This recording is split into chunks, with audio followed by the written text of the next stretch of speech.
Orange, নারকেল, chocolate বা strawberry flavour. রঙিন আকর্ষণীয় মোড়কে জিভে জল আনা নানা পদের আইসক্রিম। গরমে চাহিদাও আছে ব্যাপক। তবে যেই পরিবেশে এসব তৈরি হয় তা দেখলে বিনামূল্যে দিলেও মুখে তুলবেন না অনেকেই।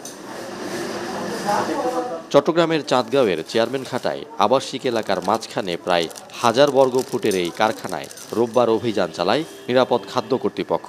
গত 1 বছর ধরে এমন অস্বাস্থ্যকর পরিবেশে নিম্নমানের এসব বানিয়ে আসছে সারাহ আইসক্রিম নামের এই প্রতিষ্ঠান। অভিযানে ধরা পড়ে চারদিকের নোংরা পরিবেশ, শ্রমিকদের নেই পরিচ্ছন্নতার বালাই। মেশানো হতো স্যাগারিন এবং ক্ষতিকর সস্তা রং ও ফ্লেভার। তেমনি ফ্রিজ খুলতেই চোখে পড়ল ময়লা বস্তা মোড়ানো চকবার ও দুধ নারকেল আইসক্রিম। আমি আগে জানতাম না, স্যার এখন আইসেস মোড়াটা করে দিছে, ঠিক আছে। এরপরে থেকে অবশ্যই যেটা আমার শুধরে যাব।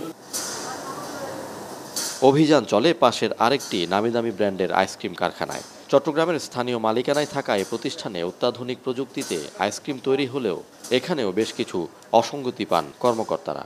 ওনারা এই জিনিসগুলো আমাদেরকে বুঝে দিয়েছে যে আপনারা সবসময় এদেরকে পরিষ্কার পরিচ্ছন্ন রেখে হ্যান্ড গ্লাভস ব্যবহার করে, ক্যাপ ব্যবহার করে চলার জন্য। তো আমরা এটা ইনশাল্লাহ ভালোভাবে মেনটেন করার চেষ্টা করব। গরমে পাল্লা দিয়ে বাড়ছে আইসক্রিমের চাহিদাও। এই সুযোগে নামি বেনামি প্রতিষ্ঠানগুলো যাতে মানহীন ও ক্ষতিকর কিছু বাজারে ছাড়তে না পারে তা নিশ্চিতে খাদ্য কর্তৃপক্ষ এই অভিযান চালায়। খুবই নোংরা পরিবেশ এবং তারা যে ইনগ্রেডিয়েন্টগুলো ব্যবহার করছে সেখানে লেবেলিংটা ঠিকমতো লেখা নেই। আর একটা বিষয়, তারা যে ফ্রুট কালার যেটা ইউজ করে, কালারটাও আসলে ওই কীভাবে তার মানটা ওইভাবে দেওয়া নেই।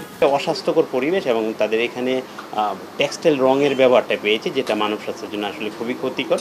তো সব দিক বিবেচনায় এবং তাদেরকেও কিছুটা রেকটিফিকেশনের সুযোগ দিয়ে আমরা তাদেরকে 1 লক্ষ টাকা জরিমানা করেছি। পরে নগরের চকবাজারে একটি মিষ্টির দোকানে অভিযান চলে।